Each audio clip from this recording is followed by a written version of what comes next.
del Caribe. Le agradezco a usted esta invitación, doctor Ramsés. Saludo a mis amigos y colegas, el doctor David, el doctor Armando, Sofía, Rodrigo.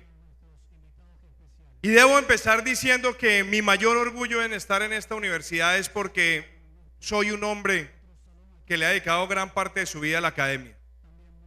Y la academia es un lugar que nos invita a un debate franco, sincero, informado y profundo de las ideas. Por eso lamento que tengamos que llegar a este punto de la reunión y que quien ha venido hoy acá en cabeza de la defensa del sí haya huido de la reunión para no escuchar a la ciudadanía, para no escuchar las ideas, lo que me ratifica que esto es un diálogo de sordos para el gobierno nacional. Yo creo que le hace mucho daño al país que se trate de llevar este debate al falso dilema de paz y guerra. Y lo digo porque nuestra Constitución, esa Constitución pluralista, esa Constitución que fue labrada por los colombianos producto de un gran acuerdo nacional, lo dice en su artículo 22, la paz es un deber y un derecho de obligatorio cumplimiento. Acá los que han declarado la guerra a la paz son las FARC y no quienes defienden las ideas libremente. Yo creo que en un debate abierto tenemos que tener claridad sobre cuáles son los temas de discusión. Y por eso me parece importante, como nos lo ha dicho la Corte, salgamos de ese falso dilema y entremos al contenido de los acuerdos. Y yo creo que hay dos discusiones. Una, que ustedes la escucharon esta mañana por parte de quien se ha adjudicado el título de promotor del sí. Es una paz utilitaria. ¿Por qué la llamo utilitaria? Porque las FARC están pidiendo que sus máximos cabecillas no paguen cárcel, que tengan elegibilidad política, que no tengan instrumentos efectivos para buscarle su fortuna en la reparación de las víctimas, para imponer una comisión de la verdad donde ellos van a incidir indirectamente en sus miembros, para que ellos puedan limpiarse de una larga trayectoria criminal. Entonces, a quienes dicen que para construir la paz en Colombia tenemos que tragarnos esos sapos, yo los quiero invitar a ustedes, no para inducir su voto, sino para que hagamos una profunda reflexión de los contenidos de los acuerdos. Y empiezo por esto. No pueden decirle a los colombianos que la actitud de pedir cárcel para los máximos responsables de crímenes de lesa humanidad es una actitud vengativa. Eso no es una actitud vengativa. Nosotros los colombianos, en 1998, ratificamos el Estatuto de Roma con 123 países para que no quedaran en la impunidad crímenes como el reclutamiento de niños, como los homicidios selectivos, como la tortura, como el reclutamiento de menores. Y eso es lo que hoy estamos defendiendo, porque esos textos hacen parte de nuestra Constitución y en la Colombia que queremos construir nadie puede pretender cometer esos crímenes para tratar de defenderlos haciendo política. Eso sería legitimar la violencia como una forma de hacer política. Y debo decirles también que cuando examinamos esos acuerdos, y yo escuchaba esta mañana al presidente Gaviria decir, es que queremos que esos señores que llevan 50 años en el monte y que han defendido sus ideas puedan hacerlo desde el Parlamento. Que quede absolutamente clara, las FARC no están defendiendo las ideas cuando cometen crímenes, porque en la Colombia que queremos construir, ninguna persona por la vía de las armas puede justificar por su ideología quitarle la vida a otro colombiano.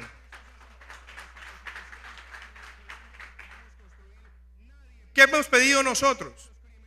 Que se mantengan los estándares internacionales. La Corte Penal Internacional, y en esto también le contesto al señor expresidente Gaviria, en el artículo 77 del Estatuto de Roma está prevista la pena de prisión y en proporciones mucho más gravosas que las que inclusive tiene la legislación colombiana. Así que ante el derecho internacional, los que cometan esos crímenes también tienen que pagar cárcel. Y aquí se ha planteado también esta mañana que esta paz requiere elegibilidad política. Yo les pregunto a ustedes, ¿será que esto también es una imposición, una creencia ciega de los que han tratado de mal llamar enemigos de la paz? Claro que no. Porque nuestra Constitución, esa carta política que tenemos, también nos dice en el artículo 179 que al Congreso de la República no pueden ir personas que hayan cometido delitos de lesa humanidad. Y que si les damos la puerta a quienes han manchado este país de sangre en todo el territorio nacional para que lleguen al Congreso, lo único que estamos haciendo es premiando la delincuencia y diciendo que ser pillo paga. Y esa no es la Colombia que queremos construir.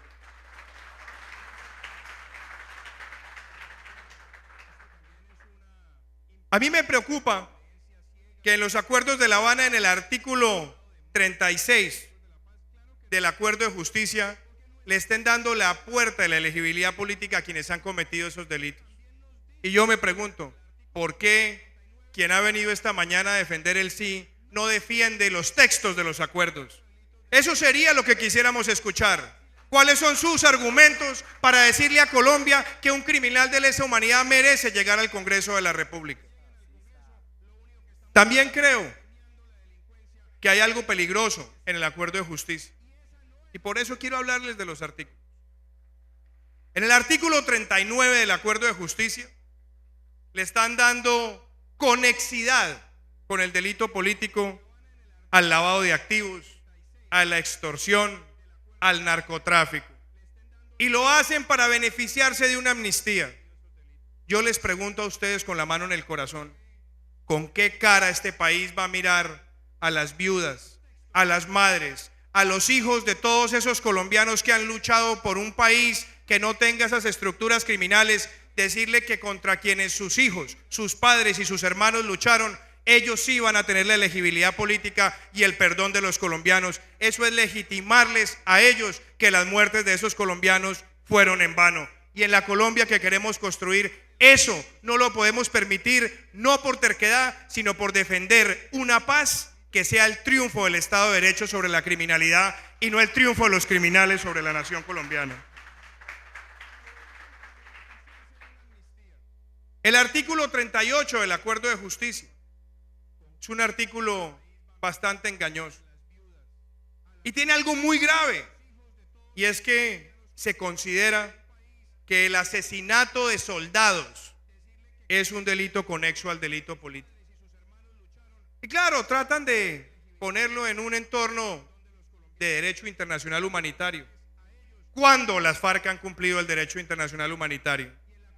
¿No recuerdan el año pasado esos soldados que estaban dormidos en Buenos Aires, Cauca, y fueron masacrados por las FARC? Para ellos eso es un combate, y con el artículo 38 lo que buscan es que eso sea conexo al delito político. Y yo creo que nosotros como colombianos, también con la mano en el corazón, no podemos permitir que el asesinato de nuestra fuerza pública en esas condiciones sea interpretado como el ejercicio de una causa política, y por eso debemos rechazarlo. Porque en la Colombia que queremos construir, ni paramilitares, ni guerrilleros, ni BACRIM, ni nadie puede asesinar a un policía y creer que con eso está defendiendo una ideología.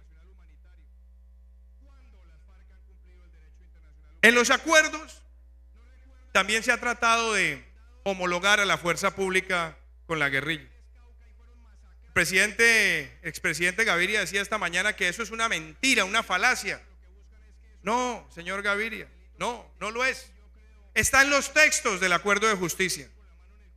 Cuando uno compara el artículo 44 y el artículo 59, ni más ni menos, le están dando el mismo tratamiento en su cadena de mando y en su jerarquía a las FARC con las fuerzas militares colombianas. Y eso lo único que hace es convertir a una fuerza irregular, mafiosa, narcotraficante y terrorista como si fuera el ejército de un Estado que tiene revestimiento y legitimidad para asesinar colombianos y militares en todo el territorio nacional. A eso también tenemos que decir con la mano en el corazón que si lo permitimos, le estamos dando a las FARC un triunfo sobre el Estado de Derecho, y las muertes de todos esos soldados en el territorio colombiano defendiendo la Constitución y la ley fue en vano. Yo no creo que esa sea la Colombia que nosotros nos merezcamos para construir la paz.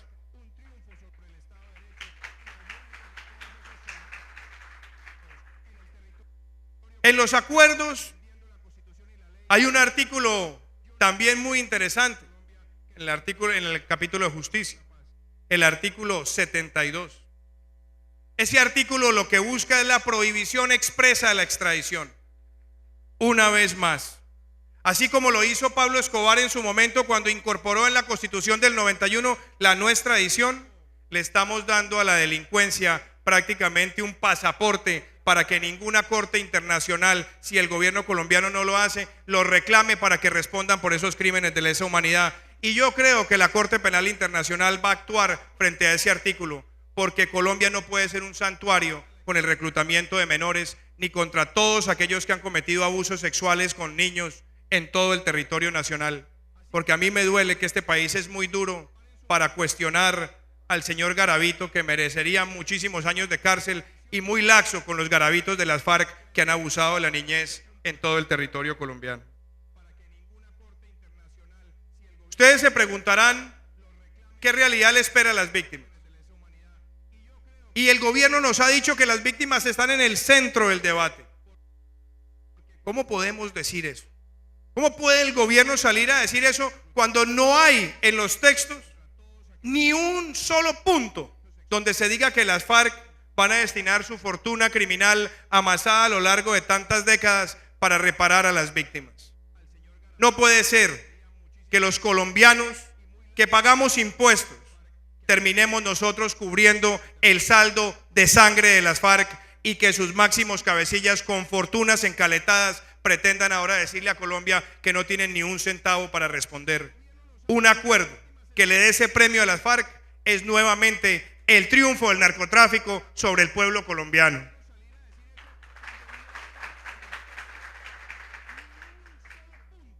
Hoy escuchaba a alguno de los colegas decir, también se lo escuché al doctor Gaviria, que no está en juego la propiedad rural, que no está en juego la propiedad privada. Pues óigase bien, claro que nosotros queremos un campo con mejor política social. Claro que nos duele que tengamos un campo con 10 millones de colombianos y donde el 80% está en el régimen subsidiado de salud. Claro que nos duele que tengamos más del 70% de la fuerza laboral del campo ganando menos de un salario mínimo. Pero la política para reivindicar al campo no es un triunfo de quienes han llenado de sangre el campo colombiano y quienes han sido sus verdugos. Tiene que ser un triunfo de las instituciones. Y lo que estamos viendo en el primer punto, en el punto 1.1 del capítulo agrícola, con el fondo de tierras, es que están diciendo que el fondo va a tener X millones de hectáreas.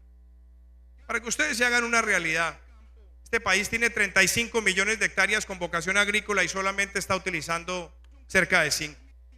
La pregunta es, ¿esos 30 de dónde van a salir? Y el capítulo de agrícola deja entrever, cuando habla del fondo agrario, que se van a dar extensiones de la frontera agrícola. Inclusive se habla de la posibilidad de expropiaciones sobre el uso de la tierra. Y entonces deberíamos plantearnos, ¿eso quién lo va a hacer? ¿Lo van a hacer las FARC escogiendo los territorios en las zonas de influencia? ¿O el país realmente tiene las garantías para proteger la propiedad rural? Porque lo peor que nos puede pasar es que los verdugos del campo se sientan legitimados para iniciar un ciclo de expropiaciones en todo el territorio. Yo quiero hablar del plebiscito también. Esta mañana o hace un rato escuchaba a mi colega, el doctor Armando Benedetti. Con él tuvimos grandes debates en el Congreso de la República. Y él nos ha planteado que el plebiscito es la herramienta. Yo creo que hay que poner esto en un plano de sinceridad. Este gobierno, en septiembre del 2012, cuando anunció el proceso, dijo que este era un proceso que iba a ser refrendado. Y siempre habló del referendo, porque el referendo era un instrumento de voto informado, desagregado por preguntas, donde todos los colombianos pudiéramos pronunciarnos. Es más, cambiaron la legislación, la constitución, para permitir que los referendos se pudieran hacer el mismo día de elecciones. Y el referendo demanda que participe como mínimo el 25% del censo electoral.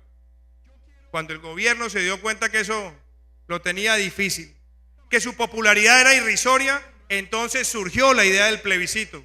¿Y sabe qué hicieron? Bajaron los umbrales del 50 al 13%.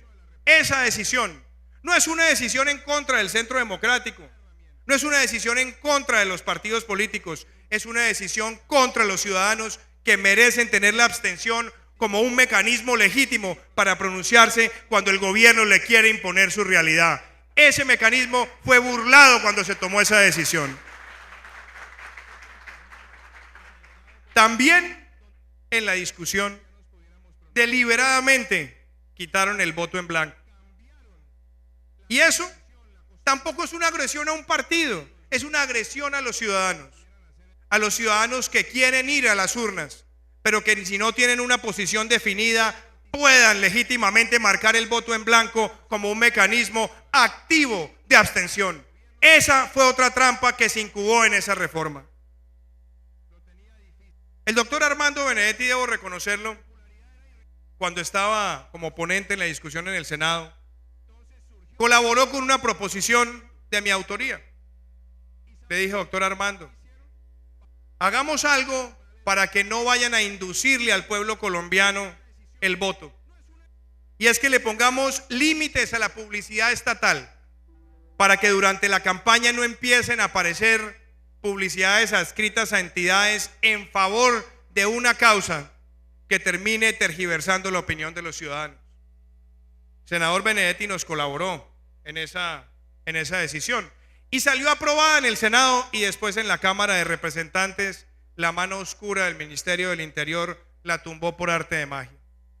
Yo les quiero decir a ustedes con muchísima sinceridad, nosotros no podemos seguir viendo en televisión comerciales que digan la paz es mejor que la guerra y no aparezca quién es el doliente, porque en la situación fiscal que tiene este país no podemos seguir viendo ese despilfarro de recursos públicos en publicidad y eventos cuando hay niños muriéndose de hambre en La Guajira.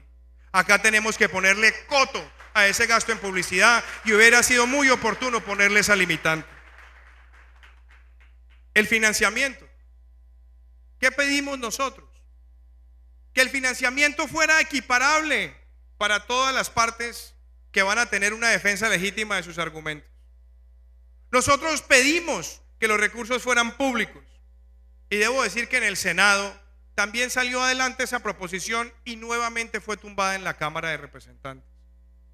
Porque no me vayan a decir, y piensen y reflexionen, que aquí estamos hablando de campañas en igualdad de condiciones, cuando hay empresarios atemorizados de dar la cara para defender sus ideas y van a tener una gerencia del sí pidiendo plata al nombre del gobierno. Eso es otra intimidación de la voluntad legítima de los empresarios y los ciudadanos en este país. Por eso queríamos un proceso con un financiamiento público, equitativo y transparente. Lástima que hoy sobre eso no se pronuncie el doctor Gaviria. La implementación de los acuerdos.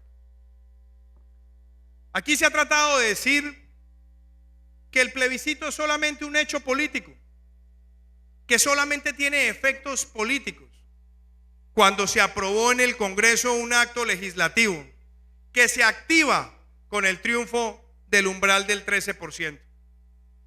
Y ese mecanismo de activación contempla, entre muchas cosas, primero, que para la implementación de los acuerdos el Congreso de la República solamente puede discutir y modificar aquello que el gobierno le permita. Nosotros, independientemente de las posiciones, no podemos dejar que el Congreso de la República termine convertido en un ente arrodillado al servicio de un gobierno que no tiene legitimidad popular, porque cada día lo único que le demuestra a los colombianos es su divorcio de la realidad y el sufrimiento de los colombianos en distintas regiones del país. Ese solo argumento de ver un Congreso arrodillado con un mecanismo de implementación de esa naturaleza nos debería a nosotros llamar a preguntarnos si ese es el camino institucional que queremos para nuestro país. Nosotros también tenemos que ver con preocupación que en ese mecanismo de implementación vamos a poder reformar la Constitución en tan solo 2 semanas. Vamos a quitarle al Congreso y a los colombianos la posibilidad de supervisar directamente cómo se reforma la Constitución. Eso sí es un golpe a la Constitución, aunque el doctor Gaviria no lo haya querido reconocer esta mañana, y también está en el acto legislativo que él dice que son mentiras.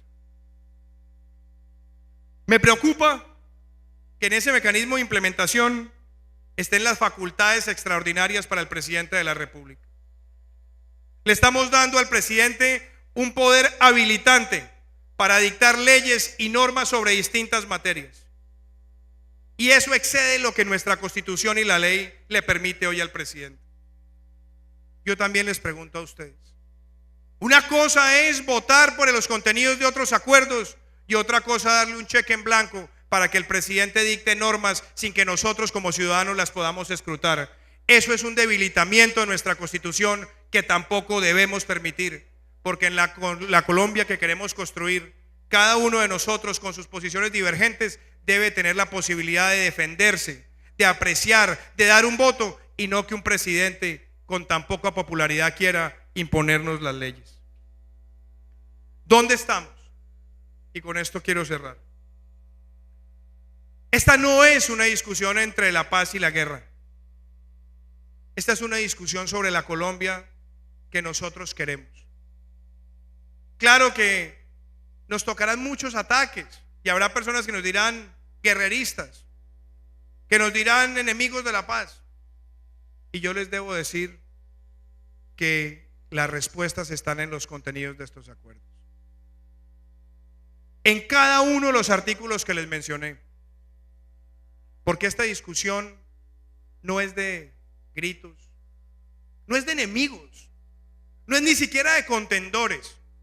Porque por cada una de estas personas que está hoy compartiendo ese panel tengo aprecio, amistad, colegaje. Y son muchas más las cosas que quizás nos unen que las que nos dividen en temas políticos. Pero en la discusión legítima sobre la Colombia que queremos construir, yo sí quiero preguntarles a ustedes si después de todo este esfuerzo institucional tan grande que ha hecho Colombia, vale la pena que los que han bañado de sangre el país pretendan imponernos su realidad, sus condiciones. Decir no es volver a ninguna guerra, como lo han tratado de desfigurar esta mañana. Como el gobierno nos llevó solamente a un todo o nada, decir no es defender la legalidad. Decir no es decir que a quienes han cometido delitos de lesa humanidad deben pagar cárcel, así sea un mínimo. Y hemos estado dispuestos también a plantear que los centros de reclusión pueden ser colonias agrícolas. No se les olvide que el señor alias Iván Márquez, alias Timochenko, alias Pablo Catatumbo, todos tienen condenas ya proferidos por la Corte Suprema de Justicia por crímenes como el reclutamiento de menores, como el abuso sexual de niños, como el ordenamiento de secuestros, como atentados terroristas. Nosotros no podemos permitir que la legalidad la reescriban los terroristas de las FARC. Decir no es defender a nuestras fuerzas militares. Decir no es pedirle al gobierno que no ha querido escuchar al 50% de los colombianos que vaya a La Habana y defienda lo que ese porcentaje de la población le está pidiendo. Y si no es capaz, que lo diga el señor presidente para que llegue una persona con mayor legitimidad. No podemos seguir permitiendo esos ultrajes con la legalidad colombiana. Y yo creo que hoy, en este foro, ustedes han visto lo que debería ser esta discusión. Nosotros iremos haciendo pedagogía, con alegría, con decisión, con vocación sobre los contenidos de estos acuerdos. Y ojalá que no volvamos a ver el ejemplo bochornoso de esta mañana, donde el sí viene, habla, acusa, lanza dardos, lanza acusaciones falsas y después se va corriendo. Acá estamos para defender la democracia y lo seguiremos haciendo. Muchas gracias.